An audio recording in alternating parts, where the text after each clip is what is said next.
Well, I do agree that like sometimes tools can be so blunt as to become useless because folks are optimizing for the metric versus the outcomes. And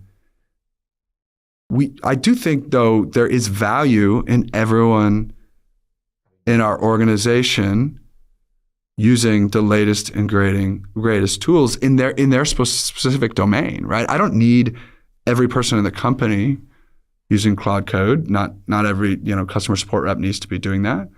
But for the AI assistant agent that is helping them be better customer support agent, I want every single agent using that tool. And so an adoption leaderboard for that is helpful, right? And if you're not, I want to ask the question as to why. When you think about size of companies in terms of people, will you have more or less people in 5 years?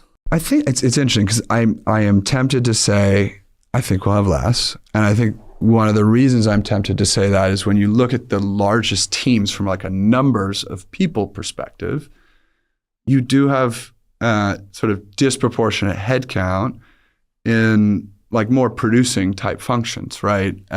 Whether it's customer support, whether it's sales, or even sort of content production or analytics where you're producing reports and dashboards and these sorts of things. And I think, those sorts of functions lend themselves well to first augmentation by AI and eventually, I think, at least partial replacement by AI.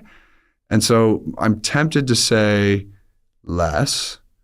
The reason I won't emphatically state that is because I think that's sort of been proven wrong the last few years as AI is rolled out and employment in companies continues to grow and you find new and different ways. I don't mean it really does it. Like if you look at your Shopify's and the generation that you're in, actually it hasn't. Headcount stayed flat and the companies have just become much more efficient. Yeah, no, I think you could probably find examples to prove any point that you want to believe, right? I mean, I'm not an AI doomerist from like an economy perspective. I think there's going to be like productivity benefits, but I also think there's just be like whole new industries and fields stood up that we can't predict today.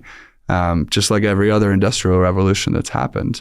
But I can't tell you exactly what that's going to be. So within companies, I think if you took everything Uber does today and held it static and said, in 5 years, you're going to need more or less people, I'd say, well, we could do everything we do today with less people in 5 years because of the power of AI.